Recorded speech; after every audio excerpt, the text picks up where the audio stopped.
উফ, আচ্ছা, তো চলো আজকে আমরা পড়বো হচ্ছে বায়োমেট্রিক্স। আজকে পড়বো কি নিয়ে? বায়োমেট্রিক্স নিয়ে পড়বো। ওকে, আজকে আমরা বায়োমেট্রিক্স পড়বো। বায়োমেট্রিক্স জিনিসটা কি, এটা যদিও গতকালকে আমরা মোটামুটি অল্প স্বল্প আলাপ আলোচনা করেছি, তারপর আমরা আজকে বিস্তারিত পড়বো। গ্রিক শব্দ, গ্রিক শব্দ বায়ো, যার অর্থ হচ্ছে জীবন, ও মেট্রিক, মেট্রিক যার অর্থ হচ্ছে পরিমাণ। অর্থাৎ এই জিও বায়োমেট্রিক থেকে উৎপত্তি হয়েছে বায়োমেট্রিক্স। দেখো এখানে কিন্তু তোমার শব্দের কিন্তু ভিন্নতা আছে, এখানে বায়োমেট্রিক আছে কিন্তু এখানে বায়োমেট্রিক্স উৎপত্তি হচ্ছে, তাই না? অর্থাৎ গ্রিক শব্দ বায়ো এবং মেট্রিক যার অর্থ পরিমাপ থেকে উৎপত্তি হয়েছে বায়োমেট্রিক্স। তো বায়োমেট্রিক্স হচ্ছে এক ধরনের কৌশল বা প্রযুক্তি যার মাধ্যমে মানুষের শারীরিক কাঠামো, আচার আচরণ, বৈশিষ্ট্য, গুণাগুণ, ব্যক্তিত্ব প্রভৃতি দ্বারা নির্দিষ্ট ব্যক্তিকে চিহ্নিত বা শনাক্ত করা যায়। তাহলে বায়োমেট্রিক্স কাকে বলে, এখান থেকে কিন্তু আমরা বায়োমেট্রিক্সের সংজ্ঞাটা দেখতে পাচ্ছি। সেটা হচ্ছে বায়োমেট্রিক্স হচ্ছে এমন এক ধরনের কৌশল বা প্রযুক্তি যার মাধ্যমে মানুষের শারীরিক কাঠামো, আচার আচরণ, বৈশিষ্ট্য, গুণাগুণ, ব্যক্তিত্ব প্রভৃতি দ্বারা নির্দিষ্ট ব্যক্তিকে চিহ্নিত বা শনাক্ত করা যায়। ক্লিয়ার? আচ্ছা, বিভিন্ন প্রতিষ্ঠান তাদের অফিসের নিরাপত্তার জন্য বিভিন্ন ধরনের অ্যাক্সেস কন্ট্রোল বলতে এখানে প্রবেশাধিকার বোঝাচ্ছে, সংরক্ষণ করে থাকে। এক এক অফিসে এক এক ধরনের মেশিন ব্যবহার করে প্রবেশাধিকার নিয়ন্ত্রণ করে। কোনো অফিসে প্রক্সিমেটেড আইডেন্টিটি কার্ড, অর্থাৎ এক ধরনের আইডেন্টিটি কার্ড আছে যেটা হচ্ছে তোমার পাঁচ করা লাগে, ঠিক আছে, পাঁচ করা লাগে। কোনো অফিসে ফিঙ্গারপ্রিন্ট, আবার কোনো অফিসে হাতের তালু ইত্যাদি মেশিনের উপর রেখে তাদের উপস্থিতি সহ সমস্ত সমস্ত মুভমেন্ট কি করা হয়, সমস্ত মুভমেন্ট ডেটাবেজে সংরক্ষণ করা হয়। বোঝা গেছে? আবার আমরা কখনো কখনো কম্পিউটারের সিস্টেম পাসওয়ার্ড হিসেবে মুখের ছবি, চোখের মনি, ফিঙ্গারপ্রিন্ট ইত্যাদি ব্যবহার করে থাকি। আসলে এই ছবি হচ্ছে বায়োমেট্রিক সিস্টেম। এটাই হচ্ছে আসলে কি বায়োমেট্রিক্স সিস্টেম। বায়োমেট্রিক সিস্টেম শনাক্তকরণে যেসব বায়োলজিক্যাল ডেটা ব্যবহৃত হয় তা হলো শরীরবৃত্তীয়। শরীরবৃত্তীয়র মধ্যে কি কি হতে পারে? মানুষের মুখমণ্ডল। দেখবা তোমরা হচ্ছে তোমাদের যারা স্মার্টফোন তোমরা ব্যবহার করো, স্মার্টফোনে কিন্তু তোমাদের হচ্ছে গা তোমার স্ক্রিন লক, কি ফেস লক আছে, কি রয়েছে ফেস লক। তোমাদের ফেসের সামনে নিয়ে আসলে তোমার হচ্ছে গা ডিসপ্লের লকটা খুলে যায়। এটা হয়তো আমি সম্ভবত অনন্যার ফোনে আমি ডিসপ্লে লকটা আমি ফেস লকটাকে আমি হয়তো তৈরি করে দিয়েছিলাম, কিভাবে করতে হয় দেখাইছিলাম। হ্যাঁ, হ্যাঁ। আচ্ছা, এছাড়া হাতের আঙ্গুল অর্থাৎ তোমার ফিঙ্গারপ্রিন্ট, এইটা তোমরা হচ্ছে স্মার্টফোনে কিন্তু ব্যবহার করে থাকো, ঠিক আছে, অ্যাজ এ সিকিউরিটি পারপোজ। হ্যাঁ, তোমার ফিঙ্গারটা তোমার মোবাইলের যেখানে ফিঙ্গারপ্রিন্ট দিতে হবে বা চাপ দিতে হবে সেখানে দিলেই তোমার লকটা খুলে যায়। এছাড়া হাতের রেখা, মানে আমাদের প্রত্যেকটা মানুষের হাতের যে রেখা আছে, এই রেখাগুলো কিন্তু এক একজনের এক এক রকম, কারোর কিন্তু একই রকম নয়, ঠিক আছে, সম্পূর্ণই ভিন্ন। এছাড়া রয়েছে রেটিনা, আইরিস, শিরা, এইগুলো, ঠিক আছে, মানুষের মুখমণ্ডল, হাতের আঙুল, হাতের রেখা, রেটিনা, আইরিস এবং শিরা। এরপরে রয়েছে আচরণগত। এখন আচরণ, ও আচ্ছা, আইরিশ, আইরিশ জিনিসটা কি তোমরা বুঝতেছো? রেটিনা বা আইরিশ, এটা হচ্ছে আমাদের চোখের মধ্যে থাকে, ঠিক আছে, আমাদের চোখ কে হচ্ছে চোখের যে রেটিনা আইরিশ হয় এইগুলো কিন্তু তোমার হচ্ছে এক এক মানুষের কিন্তু এক এক রকমের হয়, ভিন্ন, ঠিক আছে, সবার কিন্তু একই রকম নয়। ঠিক আছে, আমরা যতই দেখি যে তোর চোখ আমার চোখ কিন্তু একই রকম, কিন্তু নাই, চোখের মধ্যে কিন্তু এই যে আকার আকৃতি রেটিনার আইরিসের এইগুলো কিন্তু ভিন্নতা। এইগুলো কিন্তু এই পৃথিবীতে যদি 750 কোটি মানুষ থাকে, অর্থাৎ 7.5 বিলিয়ন মানুষ যদি থাকে, তাহলে এই প্রত্যেকটা মানুষের কিন্তু ভিন্ন। এখানে যে জিনিসগুলো বলেছে, মুখমণ্ডল, হাতের আঙ্গুল, হাতের রেখা, রেটিনা, আইরিস, সেটা সব কিছুই কিন্তু তোমার ভিন্ন। এখন বলতে পারো যারা হচ্ছে যমজ হয়, হ্যাঁ যমজদেরও কিন্তু সম্পূর্ণ ভিন্ন, কিছু না কিছু ভিন্ন আছেই, বুঝতে পারছো? তবে এই ক্ষেত্রে মুখমণ্ডল অনেকটা সেম দেখা গেলেও আকার আকৃতি এক নয়, হাতের আঙ্গুল ফিঙ্গারও কিন্তু এক নয়, যারা হচ্ছে টুইন হয়, বাট আমরা টুইন বেবি বলি, ঠিক আছে। এরপরে রয়েছে আচরণগত। আচরণগত বিষয়টি কি? ব্যক্তির আচরণ, অর্থাৎ একজন ব্যক্তির চলাচল, আচার আচরণ, কথা বলার ভঙ্গিমা বা তোমার হচ্ছে হাঁটা, দেখবে এক একজন মানুষের হাঁটার স্টাইল কিন্তু এক এক রকম, ঠিক আছে, কারোর সঙ্গে কারোর মেলে না। হ্যাঁ, তারপরে হাতের লেখা, তারপরে কি হাতের লেখা, দেখো প্রত্যেকের অনেকের আছে হাতের লেখা দেখতে একদম সেম, কিন্তু প্রকৃতপক্ষে এই হাতের লেখা কিন্তু একদম হুবহু সেম মনে হলেও এই লেখার টান বা এই লেখার উপরে চাপ, ঠিক আছে, সবাই কিন্তু একই ধরনের চাপ প্রয়োগ করে না।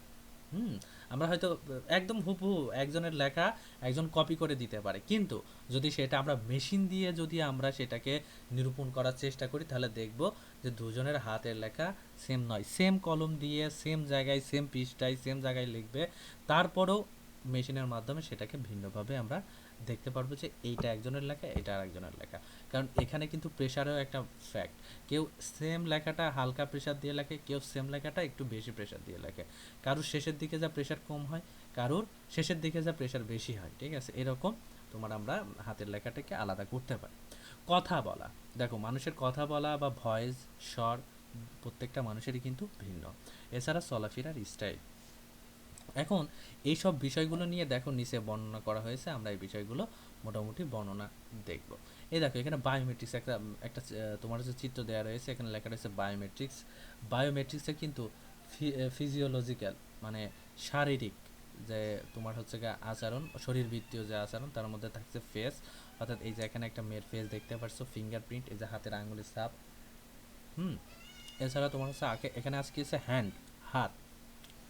যাও, আমি কিছু একটা খাচ্ছি, গ্লাসের মধ্যে গানের মধ্যে দিয়ে গেল।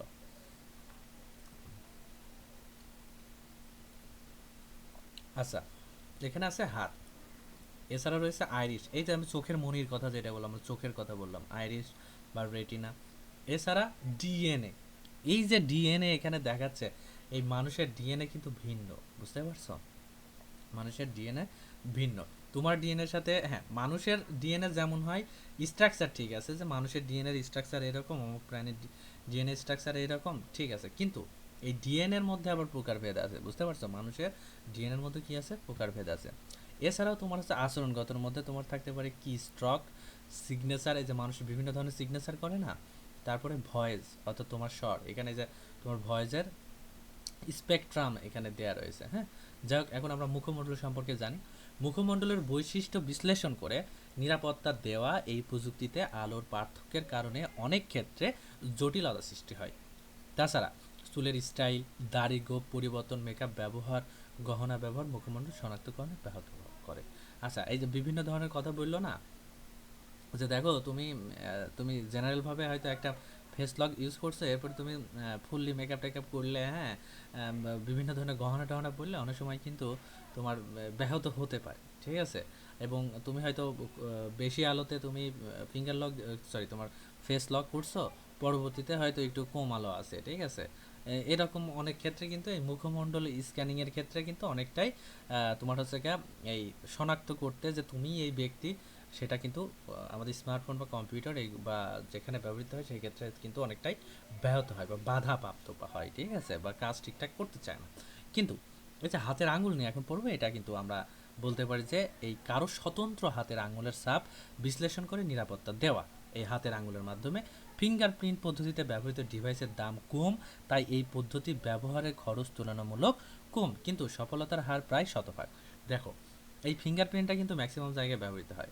এখন বলতে পারো কীভাবে ম্যাক্সিমাম জায়গায় ব্যবহৃত হয়, তুমি ড্রাইভিং লাইসেন্স করতে যাবা, তোমার ফিঙ্গারপ্রিন্ট লাগবে, তুমি তোমার এনআইডি কার্ড তৈরি করবা, তোমার ফিঙ্গারপ্রিন্ট লাগবে, তুমি তুমি একটা সিম উঠাবা, তোমার ফিঙ্গারপ্রিন্ট লাগবে, ঠিক আছে। এখন তুমি সিম উঠাইলা, আগে কিন্তু এরকম হইতো যে তুমি সিম উঠাইছো, ঠিক আছে, তোমার নাম্বার একজন জানে, সে যায় কোনো না কোনোভাবে কন্ট্যাক্ট করে, তুমি হচ্ছে যেহেতু কোনো এক দোকানদারের সাথে তার একটু মিল মহব্বত আছে, ভাই আমার এই সিমটা উঠাই দিতে হবে, হয়তো তার গার্লফ্রেন্ডের সিম, এই সিমে কে কে কল দেয় না দেয় এটা চেক করার জন্য হয়তো সকালবেলা যায় সিম উঠাই আনলো, বিকেল পর্যন্ত বা সন্ধ্যা পর্যন্ত একটু বিশ্লেষণ করলো, বিচার বিশ্লেষণ করলো, করার পরে তোমার হচ্ছে দেখলো যে কে কী করলো না করলো, তারপরে হয়তো এই সিমটা দিয়ে আসলো, বা অনেক সময় নাও দিতে পারে, ঠিক আছে, এই ধরনের একটা সমস্যা ছিল।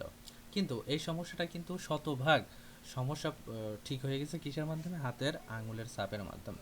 তুমি তোমার নাম্বারটা যদি তোমার হাতের আঙুলের ছাপ দিয়ে উঠানো হয় বা তোমার রেজিস্টার করা হয়, তাহলে তুমি ব্যতীত তুমি ব্যতীত বর্তমানে নিয়ম অনুযায়ী কোন অন্য কেউ তোমার এই সিম আর উঠাইতে পারবে না।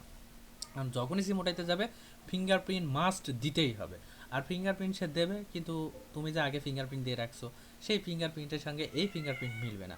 যখনই ফিঙ্গারপ্রিন্ট মিলবে না তখনই কিন্তু তোমাকে ওই সিম আর উঠাইতে পারবে না অন্য কেউ, ঠিক আছে? তো এই হাতের আঙুলে 100% শনাক্ত। এছাড়াও আমি আমি যেমন আমার যে ব্যাঙ্ক অ্যাকাউন্ট, এটা কিন্তু আমি অ্যাক্সেস করি আমার ফিঙ্গারপ্রিন্টের মাধ্যমে, বুঝতে পারছো? অর্থাৎ আমার ব্যাংকে টাকা আসছে অ্যাকাউন্টে, আমি ফিঙ্গারপ্রিন্ট ইউজ করেই শুধুমাত্র টাকা উঠাই, ঠিক আছে? আমি আমার সিগনেচারও ব্যবহার করি না, শুধুমাত্র ফিঙ্গার। হ্যাঁ, সিগনেচারটা ওনারা নেয় কেন, ওটা হচ্ছে জাস্ট ফর্মালিটিস, একটা সিগনেচার ওরা নেয়, ঠিক আছে? আমি যে ফর্মে টাকা উঠাইছি এটা হচ্ছে জাস্ট আমি ফিঙ্গার দিয়েছি এবং আমি যে টাকা নিয়েছি এইটার জন্য তোমার ওই কত অ্যামাউন্ট উঠাইছি ওইটার নিচে দুটা সিগনেচার করে দেওয়া লাগে ফিঙ্গার থাকলে। তো এতে কি হয়, আমার আগে যে সিগনেচার সেই সিগনেচার এখনও ঠিকই আছে, এবং ফিঙ্গার দিয়ে আমি টাকা উঠাইছি মানে আমিই ব্যক্তি। তাহলে আমার ব্যাংক অ্যাকাউন্ট কারো যদি হ্যাক করার প্রয়োজন, মানে হ্যাক করা সেটা আলাদা বিষয়, যদি কেউ চায় যে আমার অ্যাকাউন্টের থেকে সে টাকা উঠাবে, সেটা উঠানোর কোনো সুযোগ নাই। কিন্তু যখন হচ্ছে তোমার যে ইসের ছিল বা চেক বুক ছিল, কেউ হয়তো চেক বুকের একটা পৃষ্ঠা বা হচ্ছে চেকের যে বই, চেক বইয়ের থেকে একটা চেক কোনোরকমভাবে টুক করে ছিঁড়ে নিয়ে এসে সুন্দর করে হুবহু লিখে ব্যাংকে নিয়ে গেলে কিন্তু অনেক সময় অনেকের টাকা অনেকেই উঠিয়ে নিয়েছে, বুঝতে পারে নাই অনেকে, ব্যাংকও বুঝতে বুঝতে হয়তো সে টাকা পয়সা নিয়ে উধাও হয়ে গেছে, এরকম বিভিন্ন সমস্যা ঘটছে। কিন্তু এই ফিঙ্গারপ্রিন্টের মাধ্যমে তোমার হচ্ছে ব্যাংক অ্যাকাউন্টে এখন মনে করো যে কোনোভাবে অন্য কেউ টাকা উঠাইতে পারে না, ঠিক আছে? এই যে তোমার হচ্ছে এই কাজগুলো কি হয় 100%, মানে একদম, মানে এতে ভুল হওয়ার কোনো সম্ভাবনা নাই, শতভাগ সফলতার সঙ্গে এই কাজটা হয়, ঠিক আছে? তো তাছাড়া শনাক্তকরণের জন্য খুবই কম সময় লাগে। হ্যাঁ, তবে যারা শ্রমিকের কাজ করে, বিশেষ করে হাতুড়ি পিটা এই জাতীয় লোকদের জন্য এই সিস্টেম ভালো কাজ করে না। কারণ হাতুড়ি পিটা বা এই হাত দিয়ে বেশি তোমার যারা হচ্ছে হাতের কাজ অনেক বেশি করে, তাদের কি হয় এই ফিঙ্গার অনেক সময় হচ্ছে মুছে যায়, ঠিক আছে? হ্যাঁ, ওই ওনার ফিঙ্গার সেমই থাকে, কিন্তু একটা নির্দিষ্ট হয়তো নির্দিষ্ট সময় উনি কাজ করলো না, আবার হাতটা যখন পরিষ্কার পরিচ্ছন্ন হয়ে যাবে, ঠিক আছে, অনেক সময় দেখবে অনেকের চামড়া ওঠে, হ্যাঁ, এই সমস্যাগুলো যখন আর থাকবে না তখন যাই দিলে পারে ঠিক হয়ে যায়। আমার মাঝে মাঝে আমার হাতের হচ্ছে গিয়ে হয় একটা নির্দিষ্ট সময় পর পর আমার হাতে কেন জানি চামড়া ওঠে, মানে হাত ঘামে না কিন্তু চামড়া ওঠে, কেন ওঠে এটা আমি বলতে পারবো না, এটা আমার ছোটোকাল থেকে হয়। ওই যখন হাতে চামড়া ওঠে তখন মনে করো যে আমি যে আঙুল দিয়ে সচরাচর টাকা ওঠাই ওই আঙুল দেওয়া হয় না, তখন আমার তো 10টা আঙুল দেওয়া আছে, ওই রকম একটা দুইটা তিনটা এবং আঙুল দিতেই থাকে, যেইটা নেয় সেটা দিয়ে আমি উঠাই নিয়ে আসি, ঠিক আছে? তো এই একটা সমস্যা আছে। তো এই জন্য যারা এই যে হাতুড়ি পিটা করে এই জাতীয় লোকদের এই সিস্টেমে ভালোভাবে কাজ করে না, কারণ হাতুড়ি পিটার ফলে ফিঙ্গারপ্রিন্ট নষ্ট হয়ে যেতে পারে। তাছাড়া শুষ্কতা, আঙুলে ময়লা, ওই যে যেটা বললাম শুষ্কতা, আমার হাত ওই যে শুষ্ক হয়ে যায়, মানে যাদের হাত ঘামে তাদের হাত কিন্তু অনেক নরম তুলতুলে হয়, ঠিক আছে, বিশেষ করে হাতের তালু, তো তাদের ফিঙ্গারপ্রিন্ট সহজে নষ্ট হয় না। আর যাদের এই যে হাত খসখসে শুষ্ক, হ্যাঁ, তাদের এই যে চামড়া ওঠে তাদের অনেক সময় সমস্যা হয়। এছাড়া আঙুলে ময়লা বা কোনো প্রকার আস্তরণ লাগানো থাকলে সঠিক ব্যক্তি শনাক্তকরণ হয় না, ঠিক আছে? এছাড়া হাতের রেখা, যে একদম সম্পূর্ণ হাত, ঠিক আছে, হাতের রেখা, হাতের আকার ও আঙুলের দৈর্ঘ্য বিশ্লেষণ করে নিরাপত্তা দেওয়া, এই ক্ষেত্রে শনাক্তকরণের ফলাফলের সূক্ষ্মতা ফিঙ্গারপ্রিন্টের মতো সূক্ষ্ম নয়। তাছাড়া এই পদ্ধতি ব্যবহৃত ডিভাইসের দাম তুলনামূলক বেশি। এই পদ্ধতিতেও হাতুড়ি পেটা কাজ করা লোকদের জন্য এই সিস্টেম ভালো কাজ করে না, কারণ হাতুড়ি পেটার ফলে হাতের রেখা নষ্ট হয়ে যেতে পারে। রেটিনা ও আইরিস, এই যে আমরা আর একটা জায়গায় চলে আসছি, রেটিনা ও আইরিস। এই রেটিনার ক্ষেত্রে চোখের পেছনের প্রান্তে কৈশিক নালী বিশ্লেষণ করে নিরাপত্তা দেওয়া। এখন বলতে পারে যে কৈশিক নালিকা কি, দেখো এটা হচ্ছে বায়োলজির বিষয়, যারা জীববিজ্ঞান পড়ো বা পড়তেছে তারা এই বিষয়গুলো জানে। আমাদের চোখের মধ্যে রেটিনা আছে বা আইরিস আছে, এর মধ্যে বিভিন্ন ধরনের কৈশিক নালী আছে, ঠিক আছে, বা তোমার হচ্ছে গিয়ে বিভিন্ন স্নায়ু আছে, সেইগুলোকে বিশ্লেষণ করে নিরাপত্তা দেওয়া, কারণ এইগুলো বিভিন্ন মানুষের বিভিন্ন রকমের হয়। আইরিসের ক্ষেত্রে চোখের মণির চারপাশে রঙিন বলয় বিশ্লেষণ করে নিরাপত্তা দেওয়া হয়। এই যে চোখের মণির চারপাশে, মানে চোখের মাঝখানে যে কালো মণি থাকে না, তার পাশের অংশ দেখবে এক এক ধরনের, এক এক মানুষের এক এক রকমের হয়। মানে কালারের দিক থেকে তুমি যদি চিন্তা করো, তাও দেখবা যে বিভিন্ন মানুষের কালার বিভিন্ন রকমের, কারোর ব্লু আইজ হয়, ঠিক আছে, আমাদের হানি সিং অলরেডি গান বের করে দিচ্ছে ব্লু আইস টিকলট আইস, এরকম একটা গান, ঠিক আছে, হয়তো বুঝতেই পারতেছো, অর্থাৎ এই গানটা শুনলে বুঝতেছো যে মানুষের চোখের আইরিসের ভিন্নতা হয়। তারপরে কারোর হচ্ছে তোমার যে আমরা বলি যে হচ্ছে খয়রা বয়রা চোখ, ঠিক আছে, অর্থাৎ চোখ হচ্ছে তোমার ওই অন্য কালারের হয়, অর্থাৎ অন্য, মানে বিড়ালের চোখের মতো হয়, আমরা অনেকেই বলি বিড়াল চোখা, ঠিক আছে? এই বিভিন্ন ধরনের আইরিসগুলো হয়। এই আইরিসগুলোকে তোমার হচ্ছে মানে এক কথায় এই মনির চারপাশের যে অংশ এই বলয়কে বিশ্লেষণ করে মূলত তোমার নিরাপত্তা দেওয়া হয়। এটি একটি উচ্চ নিরাপত্তামূলক শনাক্তকরণ পদ্ধতি, অর্থাৎ তোমার ফিঙ্গারপ্রিন্ট মিস করতে পারে, তোমার হাতের রেখা মিস করতে পারে, এই রেটিনা বা আইরিস মিস করার মানে সম্ভাবনা 0%, বলতে গেলে প্রায় 0%, মানে মিস করেই না। ঠিক আছে, এরকম আর কি। তো এটা খুবই ভালো এবং নিরাপত্তামূলক একটা ব্যবস্থা। তবে এই পদ্ধতিতে চোখ ও মাথাকে স্থির করে একটি ক্যামেরা সম্পূর্ণ ডিভাইসের সামনে ঠিকমতো দাঁড়াতে হয়। হ্যাঁ, এখানে কিন্তু একটা কথা আছে, এখন তুমি ঠিকঠাক তোমার চোখটাকে পজিশন মতো রাখতেছো না, দাঁড়াচ্ছ না, তখন কিন্তু এটা ঠিকঠাক কাজ করবে না। ঠিক আছে, অবশ্যই তোমার স্থির হয়ে একটা ক্যামেরা আছে, ক্যামেরার দিকে তাকাতে হবে তোমার, তারপরে ওখান থেকে হালকা একটা আলো এসে স্ক্যান করে তোমার সিকিউরিটি পারপোসে তোমার কাজটা কমপ্লিট হয়ে যাবে। তাছাড়া এই পদ্ধতিতে ব্যবহৃত ডিভাইসের দাম ও মেমোরি অত্যাধিক, মানে অত্যাধিক মানে কি, মানে হেভি হেভি দামি। ঠিক আছে, তো এই পদ্ধতিতে আলোক স্বল্পতা পুরো কার্যক্রমকে ব্যাহত করতে পারে। আলোক স্বল্পতা মানে তোমার যে ডিভাইসটা ব্যবহৃত হচ্ছে সেই ডিভাইস যদি আলো কমটম থাকে সেই ক্ষেত্রে কিন্তু খুবই সমস্যা। ঠিক আছে, তো ওখানে আলোর পরিমাণ পারফেক্ট থাকতে হবে, নইলে এই কার্যক্রমটা ঠিকভাবে কাজ করে না। তো চোখের চশমা থাকলে এই কার্যক্রম ব্যাহত হয়, অর্থাৎ তুমি চোখের চশমা পরে এই রেটিনা ও আইরিস তুমি কমপ্লিট করতে পারবে না। এই সিকিউরিটি অবশ্যই কী করতে হবে, গ্লাস খুলতে হবে, অথবা যারা লেন্স পরে লেন্স পরে পরা অবস্থায় এই কাজটা করতে পারবে না। তো চোখের ক্ষতি হওয়ার সম্ভাবনা থাকে, এতে কী হওয়ার সম্ভাবনা থাকে, চোখের ক্ষতি। কেন? যখন তুমি ক্যামেরার দিকে তাকাবা, ঠিক আছে, একটা ডিভাইসের সঙ্গে যে ক্যামেরা সম্পূর্ণ যে ডিভাইসটা, ওই ক্যামেরার দিকে তাকানোর পরে ক্যামেরার মধ্যে থেকে তোমার এক ধরনের আলো আসবে, আসার পরে তোমরা হয়তো বিভিন্ন হলিউড বলিউড মুভি দেখছো, ওই চোখটা তোমার হচ্ছে পুরাটা আলো দিয়ে উপর থেকে নিচ পর্যন্ত তোমার স্ক্যান করে, তারপর সেটা বিশ্লেষণ করে সেটা কাজ করে। এই জন্য এই আলো তোমার দিয়ে যেহেতু এটা পরীক্ষা করা হয়, সেক্ষেত্রে চোখের ক্ষতি হওয়ার সম্ভাবনা থাকে। তবে এই রেটিনা ও আইরিস স্ক্যানিং এটা আসলে সচরাচর তেমন বেশি হয় না বা ব্যবহৃত হয় না। কেন বেশি ব্যবহৃত হয় না? কারণ এই ডিভাইসের দাম ও এর মেমোরি, এটা কিন্তু অত্যাধিক, মানে প্রচণ্ড পরিমাণে এর দাম। ঠিক আছে, এই জন্য এটা কম ব্যবহৃত। এটা হচ্ছে অনেক সময় তোমার হচ্ছে ম্যাক্সিমাম সময় বিভিন্ন এয়ারপোর্টে দেখা যায়। ঠিক আছে, এয়ারপোর্টে দেখা যায় বিভিন্ন সময়। আর এছাড়াও তোমার হচ্ছে বিভিন্ন বড় বড় কোনো প্রতিষ্ঠানের হাইলি সিক্রেট বা হচ্ছে তোমার হচ্ছে ক্লাসিফাইড যে ফাইলগুলো বা ডিটেলসগুলো রাখার জন্য, কোনো একটা ডেটাবেজে রাখার জন্য বা কোনো একটা জায়গায় রাখার জন্য এই সিস্টেমটা ব্যবহার করা হয়। তো এরপরে রয়েছে স্বাক্ষর। কারণ নাম স্বাক্ষর করার পদ্ধতি বিশ্লেষণ করে নিরাপত্তা দেওয়া, ইহা ব্যবহারে খরচ এবং সময় কম লাগে। তবে এই পদ্ধতিতে নিরাপত্তা ফিঙ্গারপ্রিন্টের চেয়েও অনেক কম, অর্থাৎ এই ফিঙ্গারপ্রিন্টের চেয়েও কি অনেক কম। নিরাপত্তা নিরাপত্তা মানে কি ফিঙ্গারের স্বাক্ষরের নিরাপত্তা ফিঙ্গারপ্রিন্টের চেয়ে অনেক কম। কেন বলো তো দেখি? কারণ ফিঙ্গারপ্রিন্ট প্রত্যেকটা মানুষের ভিন্ন, ফিঙ্গারপ্রিন্টের মাধ্যমে 100% সফল হওয়া যায়, কিন্তু স্বাক্ষর তুমি যে স্টাইলে স্বাক্ষর করো, তোমার স্বাক্ষরতে অনেকেই আছে এই স্বাক্ষর হুবহু একদম সেম নকল করতে পারে, দেখে কেউ বলতেই পারবে না যে এই স্বাক্ষর উনি করেন নাই। বুঝতে পারছো? তো এই জন্য এই স্বাক্ষরের মাধ্যমে যদি তুমি কোনো সিকিউরিটি ব্যবস্থা করতে চাও বা নিরাপত্তা ব্যবস্থা মধ্যে আসতে চাও, সেক্ষেত্রে তোমার ফিঙ্গারপ্রিন্টের চেয়ে অনেক কম এর নিরাপত্তা ব্যবস্থা। তো বাস্তবে দেখা যায় কোনো ব্যক্তির প্রতিটি স্বাক্ষর একই রকম হয় না, ফলে এই ক্ষেত্রে সমস্যা তুলনামূলক হয় না, বা এই ক্ষেত্রেও তুলনামূলক সমস্যা নাই। ঠিক আছে, তো অনেক সময় আবার কি হয় দেখবা, কিন্তু ওই অনেকেই আবার একই টাইপের লেখে বা একই রকম সিগনেচার করে, এই ক্ষেত্রে কিন্তু সমস্যা হতে পারে।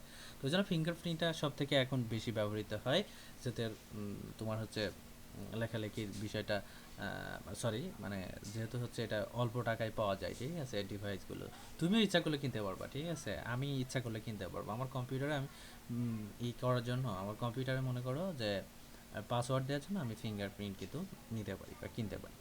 তো এছাড়া শিরা, হাতের এবং কবজির শিরার ধরন বিশ্লেষণ করে নিরাপত্তা দেওয়া। কি শিরা বা শিরা শিরা জিনিসটা কি?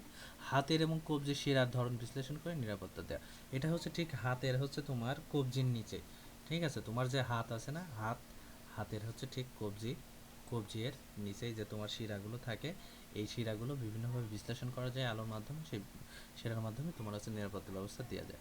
এছাড়া কণ্ঠস্বর, এখন কারো কণ্ঠস্বর শব্দের সুর, কণ্ঠস্বরের উত্থান পতন বলতে কি, এক একজনের ভয়েস কিন্তু এক এক রকম, কারোর চিকন ভয়েস, কারোর মোটা ভয়েস, ঠিক আছে, এইগুলোর উপর নির্ভর করে, ঠিক আছে। তো এটাকেই বলা হচ্ছে কণ্ঠস্বরের উত্থান পতন। হ্যাঁ, উচ্চারিত শব্দের মাত্রা ইত্যাদি বিশ্লেষণ করে নিরাপত্তা দেওয়া, এটি সহজ ও এই পদ্ধতিতে খরচ তুলনামূলক কম, মানে একদমই কম। তবে এই পদ্ধতিতে কম্পিউটার বা ভয়েস রেকর্ডার ব্যবহার করে কোনো ব্যক্তির ভয়েস সহজে নকল করা যায়। হ্যাঁ, অবশ্যই। দেখো আমার ভয়েসটা কিন্তু অনেকেই বলে সুন্দর, তবে তোমরা আমার ইউটিউব চ্যানেলটা তোমরা ফলো করছো কিনা জানি না, আমার নিজস্ব ইউটিউব চ্যানেল আছে, সেখানে আমি ভিডিও মাঝে মধ্যে সারি, খুব রেয়ার, ডকুমেন্টারি নিয়ে। তো ওই জায়গার ভয়েসটা যদি তোমরা শোনো, আর আমি তোমাদের সঙ্গে এখন যেভাবে কথা বলতেছি এই ভয়েসটা যদি শোনো, তাহলে বলবা যে আমাদের স্যার, আমাদের ভাই এত সুন্দর করে কথা কোথা থেকে শিখলো। আমাদের পড়ানোর সময় তো কখনো এত সুন্দর করে কথা বলে না কেন।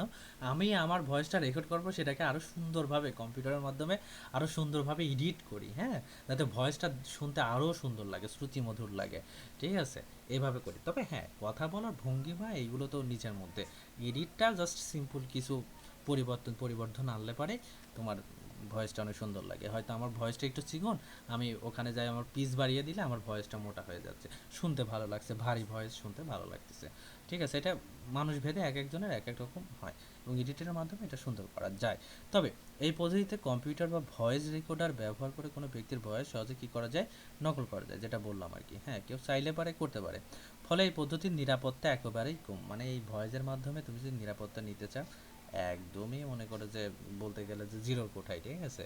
কারণ এটা সিম্পল, একদম সহজ হিসাব, যে কাউকে তুমি জাস্ট সিম্পলি শিখাই দিলে পারে সে বুঝতে পারবে কিভাবে এটা পরিচালনা করতে হয় এবং কিভাবে এডিট করতে হয়, জিনিসটা তোমরা বুঝতে পারবে। তো প্রচলিত শনাক্তকরণ পদ্ধতির চেয়ে বায়োমেট্রিক শনাক্তকরণ অনেক বেশি নির্ভরযোগ্য, দ্রুত। এতে ব্যক্তির গোপনীয়তা রক্ষা করা সম্ভব হয়, মানবিক বৈশিষ্ট্য, শারীরিক গঠন ইত্যাদি বিভিন্ন বিষয় বিবেচনা বায়োমেট্রিক্স পদ্ধতি কাজ করে। সাধারণত কোনো একক বায়োমেট্রিক্স পদ্ধতি বাস্তবে সকল শনাক্তকরণ কাজে ব্যবহার করা যায় না। তবে বায়োমেট্রিক্স পদ্ধতি যেন সর্বজনীন, যা সবার নিকট গ্রহণযোগ্য, প্রত্যেক ব্যক্তিকে এককভাবে শনাক্ত করতে সক্ষম, দক্ষ সময়ের সাথে সাথে দক্ষ ও পরিমাপযোগ্য শনাক্তকরণ অবশ্যই সঠিক পরিমাপে সক্ষম হয়, তা লক্ষ্য করা উচিত। তো বর্তমানে নিরাপত্তা ও যাচাইকরণের কাজে বিভিন্ন কর্পোরেট এবং public security system consumer electronics biometrics এর ব্যবহার বৃদ্ধি পাচ্ছে, এবং এই জন্য বিভিন্ন ধরনের ইলেকট্রনিক্স ডিভাইস ব্যবহার করছে। একটি বায়োমেট্রিক্স ডিভাইসের সাধারণ নিম্নোক্ত অংশসমূহ থাকে: একটি রিডার অথবা স্ক্যানিং ডিভাইস, একটি কনভার্টার সফটওয়্যার যা স্ক্যানকৃত তথ্য ডিজিটাল রূপান্তর করে, যা ম্যাচিংয়ের জন্য ব্যবহৃত হয়, একটি ডেটাবেস যেখানে তুলনার জন্য বায়োমেট্রিক্স ডেটা সংরক্ষিত থাকে। আচ্ছা, তাহলে মোটামুটি তোমরা অনেক কিছুই বুঝলে এখান থেকে, ঠিক আছে। আচ্ছা, এরপরে বায়োমেট্রিক্সের আসলে সুবিধা। হ্যাঁ, আচ্ছা, এখানে দেখো তোমাদের কিন্তু একটা কোশ্চেন আছে, এখানে কিন্তু এই কোশ্চেনটা দেখো যে বায়োমেট্রিক সিস্টেম কাজ করে কিভাবে। এই সিস্টেমটা কিন্তু দুটি পর্যায়ে কাজ করে থাকে। প্রথমত, কোনো নির্দিষ্ট আইডেন্টিটি বলতে কোনো নির্দিষ্ট ব্যক্তির পরিচয় বা কোনো ব্যক্তির বায়োমেট্রিক ডেটা, বা ডিএনএ হইতে পারে, আঙুলের ছাপ হইতে পারে, চোখের রেটিনা, আইরিস, ভয়েস নিদর্শন, মুখের নিদর্শন, মানে তোমার চেহারা কেমন, বায়োমেট্রিক্স ডিভাইস দ্বারা স্ক্যান করে ভেরিফিকেশনের জন্য ডেটাবেজে রেখে দেওয়া, অর্থাৎ আগে থেকে কম্পিউটার রেখে দিয়ে তারপর তুমি যখন তোমার ফেসটাকে দেখাবা, তখন ওই যে তুমি আগে থেকে ফেস রেখে দিয়েছো ওই ফেসের সাথে তোমার ফেস মিলাবে, মিলানোর পর মিলে গেলেই তোমাকে মনে করো যে তোমার সিকিউরিটি সিস্টেম কাজ করবে। অথবা তোমার যে ফিঙ্গার কী করো, ফিঙ্গার লক দেওয়ার আগে আগে হচ্ছে গিয়ে তোমার আঙুলগুলোর ফিঙ্গার ওখানে বিভিন্নভাবে নাড়িয়ে নাড়িয়ে দিয়ে তোমার হচ্ছে গিয়ে টাচ করে করে তোমাকে করা লাগে। এই টাচ এত বারবার কেন করো? লক হওয়ার আগেই, লক তৈরি করার সময়, কারণ তুমি আগে থেকেই তোমার এই ফিঙ্গার অর্থাৎ হাতের স্ক্যানিংটা তুমি ওখানে দিচ্ছ। তা হাতের ফিঙ্গার বা স্ক্যানিংটা ওখানে দেওয়ার ফলে কি হচ্ছে যে তোমার এইটা মোবাইলের একটা নির্দিষ্ট ডেটাবেজে তোমার ফিঙ্গারপ্রিন্টটা সে সেভ করে রাখতেছে। তারপরে যখন তোমার ওই ফিঙ্গারটা তুমি আবার ওই সেম জায়গায় লক খোলার জন্য দিচ্ছ, তখন কি করে এই মোবাইল বা স্মার্টফোনগুলো তোমার যে ডেটাবেজে যে ফিঙ্গারপ্রিন্টটা দিয়ে রাখছিলে সেই ফিঙ্গারপ্রিন্টের সঙ্গে তুমি বর্তমানে যে ফিঙ্গারটা দিয়েছো সেই ফিঙ্গারের তোমার হচ্ছে মিল খোঁজে, যখন দেখে যে না 100% মিল আছে, ঠিক আছে, তখন তোমার ফিঙ্গারটা খুলে দেয়। এছাড়াও আর একটা বিষয় আছে, সেটা হচ্ছে তোমার অনেক সময় আমরা অনেকগুলো আঙুল ব্যবহার করি, এই ক্ষেত্রে অনেক ফিঙ্গার আঙুলগুলো তোমার ব্যবহার করলে সবগুলোই তোমার কম্পিউটার বা তোমার স্মার্টফোনের ডেটাবেজে তোমার সেভ হয়ে থাকে বা মেমোরিতে সেভ হয়ে থাকে, ঠিক আছে। তবে এই এখন তোমার মনে হতে পারে ডেটাবেজের থেকে তুমি যে ফিঙ্গার দিয়ে রাখিছো সেটার সঙ্গে এখন তুমি দিচ্ছ এইটুক অল্প সময়ের মধ্যে কিভাবে কাজ করে। আসলে কম্পিউটার বা স্মার্টফোন এখন এত ফাস্ট হয়ে গিয়েছে যে এটা করতে বেশি সময় লাগে না। যার প্রসেসর যত ভালো তার দেখবা যে তত দ্রুত তোমার হচ্ছে স্মার্টফোনের লকটা দ্রুত খুলে যায়, ঠিক আছে। এখন অন্য কেউ তোমার ফিঙ্গারপ্রিন্টে ফিঙ্গার দিলে কেন লক খোলে না? কারণ তারও তো ফিঙ্গারে তো ফিঙ্গারপ্রিন্ট আছেই। কেন খোলে না? কারণ তোমার কম্পিউটার বা তোমার স্মার্টফোনে তার ফিঙ্গারটা ওই ডেটাবেজে সেভ করা নাই, এই জন্য তারটা দিয়ে খোলে না। বোঝা গেছে? আচ্ছা, এখন দ্বিতীয়ত আরেকটা কি, দুইটা পর্যায়ে যেহেতু কাজ করে, দ্বিতীয় পর্যায়টা হচ্ছে ভেরিফিকেশনের সময় উক্ত ব্যক্তির স্থানকৃত বায়োমেট্রিক ডেটাবেজের রক্ষিত ডেটার সাথে মিলিয়ে দেখা হয়, যেটা আমি তোমাকে আগেই বললাম একটু আগেই স্মার্টফোনের বিষয়টা নিয়ে। তো যদি নতুন স্থানকৃত ডেটাবেজের রক্ষিত ডেটার সাথে পুরোপুরিভাবে মিলে যায় তাহলে সিস্টেমটি উক্ত ব্যক্তিকে চিনতে পারে, আর না মিললে উক্ত ব্যক্তিকে চিনতে পারে না। এই পুরো সিস্টেমের জন্য আগে থেকেই একটি সফটওয়্যার তৈরি করে নিতে হয়, ঠিক আছে। অর্থাৎ তোমরা যে সফটওয়্যার মধ্যে তোমার স্মার্টফোনের মধ্যে সফটওয়্যার দেওয়াই থাকে, তুমি জাস্ট ওখানে তোমার ফিঙ্গারপ্রিন্টটা দিয়ে ডেটাবেজে সেভ করে রাখছো, এটাই। তারপরে বায়োমেট্রিক্সের সুবিধা সম্পর্কে আমরা পড়ব। যেহেতু সিস্টেমটি অনুভূতিহীন সুতরাং নিরাপত্তার ক্ষেত্রে পক্ষপাতিত্বের সুযোগ নেই এবং নিরাপত্তা নিখুঁত। আচ্ছা, এখন বিষয়টা অনুভূতিহীন মানে কি? এই যে সিস্টেমটা তৈরি করা হয়েছে বায়োমেট্রিক্সের জন্য, তোমার ফিঙ্গারপ্রিন্ট দেওয়ার জন্য, আসলে স্মার্টফোনের কি কোনো আবেগ আছে, ইমোশন আছে? যে না ঠিক আছে, ফোনটা অনন্যা ব্যবহার করতেছে কিন্তু তোমার স্মার্টফোনটা তোমার থেকে হচ্ছে শারমিনকে বেশি পছন্দ করতেছে, বেশি ভালো লাগে। শারমিন যেভাবে ফোনটা আলতোভাবে ইউজ করে, ঠিক আছে, মনে করো যে বেশি ফোন ঘাটাঘাটি করে না, বেশি স্ট্রেস দেয় না ফোনের উপর, তাইলে তো শারমিনকে বেশি পছন্দ করবে, তাই না? তো সেই ক্ষেত্রে দেখা গেল যে শারমিন যায় ফিঙ্গারপ্রিন্ট দিয়ে দিচ্ছে আবেগের বশীভূত হয়ে, ফিঙ্গারপ্রিন্ট লক খুলে দিচ্ছে, এমনটা হওয়ার কোনো সুযোগ নেই। কেন নেই? কারণ হচ্ছে তোমার স্মার্টফোন বা এই সিস্টেমের কোনো ধরনের কোনো অনুভূতি নাই, আবেগ নাই মানুষের মতো, ঠিক আছে। এই জন্য তোমার সহজে লক খুলে দিবে না। হ্যাঁ, এরপরে হচ্ছে প্রাথমিক খরচ বেশি হলেও সার্বিকভাবে খরচ কম। অর্থাৎ প্রথমত এর খরচ একটু বেশি হলেও সার্বিকভাবে এর খরচ কম। এবার বায়োমেট্রিক্সের অসুবিধা, যেমন বায়োমেট্রিক্সের সুবিধা আছে তো তেমন এই বায়োমেট্রিক্সের কি আছে, অসুবিধাও আছে। অসুবিধার মধ্যে আমরা বলতে পারি আলোর প্রতিফলন মুখমণ্ডলের ছবির ক্ষেত্রে প্রভাব ফেলে, ফলে মাঝে মাঝে এই সিস্টেম নিয়ে মুখমণ্ডল চিনতে পারে না, ঠিক আছে, যেটা বললাম আর কি। তুমি হয়তো বেশি আলোতে তুমি হচ্ছে ফেস লক করে রাখছো, তুমি এবার রাত্রেবেলা তুমি হচ্ছে রুম টুম বন্ধ করে ঘুমের ঘরে তোমার ফোনটা সামনে পান নিছো, কিন্তু তোমার ফিঙ্গার খুলতেছে না, তোমার ফোন সিকিউরিটি লক খুলতেছে না, কারণ কি তুমি যে বেশি আলোতে তুমি লক করে রাখছিলে, এখন কম আলোতে তোমার ফোন তোমার চিনতেছে না, এই জন্য, বুঝতে পারছো? তো এই জন্য আলোর প্রতিফলন মুখমণ্ডলের ছবির ক্ষেত্রে প্রভাব ফেলে, ফলে মাঝে মাঝে এই সিস্টেমটি মুখমণ্ডল চিনতে পারে না। তো শারীরিক ফিটনেসের উপর কণ্ঠস্বরের তীব্রতার ওঠানামা হয়, ফলে কোনো কোনো সময় সিস্টেমটি কণ্ঠস্বরও ঠিকমতো চিনতে পারে না। এখন মনে করো যে একটা মানুষ যখন হচ্ছে চিকন অবস্থায় থাকে, মানে অনেক বেশি পরিশ্রম করতে পারে, ঠিক আছে, সেই সময় তার কথা বলার ধরন, ঠিক আছে, চিল্লাপাল্লা করা আলাদা বিষয়। কিন্তু যখন একটা মানুষ মোটা হয়ে যাচ্ছে, মানে বিভৎস লেভেলের মোটা হয়ে গেছে মনে করো যে হুট করে, তখন কিন্তু ওই কম্পিউটার বা ওই স্মার্টফোন কিন্তু তোমার ভয়েসটাকে ঠিকঠাক করতে পারে, কারণ তোমার ভয়েসেরও চেঞ্জ হবে, এটা স্বাভাবিক, ঠিক আছে। তো প্রতিটি স্বাক্ষর একই রকম হয় না, ফলে এই ক্ষেত্রে সমস্যা হয়। প্রতিটি স্বাক্ষর একই রকম হয় না, ফলে এই ক্ষেত্রে সমস্যা হয়। আচ্ছা, এখন তুমি যখন তোমার নিজের স্বাক্ষর করবা, ঠিক আছে, তুমি কি প্রত্যেকবারই বলতে পারবা 100% সেম স্বাক্ষর তুমি করতেছো, সেম স্টাইল? দেখবা কোনো না কোনো জায়গায় কোনো না কোনো একটু পরিবর্তন ঘটবেই। আর আমার ক্ষেত্রে আমি যখন রাজু সিগনেচারটা দিই, তখন আবার লাস্টে বর্গের জয়ের একটা গুল্লা কোনো সময় ছোট হয়, কোনো সময় বড় হয়, কোনো সময় টানটা ছোট হয়, বড় হয়। অর্থাৎ 100% আমি কি স্বাক্ষর একই রকম করতে পারি না, ফলে এই ক্ষেত্রে সমস্যা হতে পারে, ঠিক আছে। ইনস্টলেশন খরচ বেশি। অর্থাৎ এই যে সিস্টেমগুলো বললাম বায়োমেট্রিক্সের, সিস্টেমগুলো অনেকটার খরচ একটু তুলনামূলক কম হলেও কিন্তু প্রাথমিক পর্যায়ে কিছু কিছু সিস্টেমের খরচটা বেশি আছে, হ্যাঁ। এই জন্য আরও বিভিন্নভাবে বিভিন্ন বিষয়ের জন্য তোমার এই ইনস্টলেশন খরচ বেশি পড়ে যায়। তো সিস্টেমটি সুষ্ঠুভাবে পরিচালনা করার জন্য দক্ষ লোকের প্রয়োজন হয়। অবশ্যই এই সিস্টেমটা কিভাবে চালাতে হবে কিভাবে করতে হবে সেটা কিন্তু অনেকেই জানে না। যেমন অনন্যার ফোনে যখন আমি ওর ফেস আনলকটাকে করে দিলাম, তখন কিন্তু ও জানতোই না যে এর মধ্যে ফেস আনলক আছে বা ফিঙ্গারপ্রিন্ট আছে, বা ফিঙ্গারপ্রিন্টটা মনে হয় সেট আপ করে দিয়েছিলাম, ওইটাও হয়তো ও জানতো না, ঠিক আছে। এই ক্ষেত্রে কিন্তু ও জানতো না বলে কিন্তু করতে পারতো না।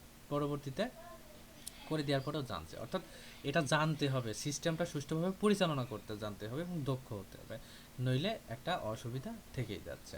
তো আজকের পড়াটা আসলে মূলত এই পর্যন্তই ছিল। তো এখন তোমরা এর মধ্যে থেকে নোট বের করবে এবং আগামীকাল 12টার মধ্যে তোমরা এটা সেন্ড করে দিবা। তবে তোমরা রিসেন্টলি কেউ এটা করতেছো না,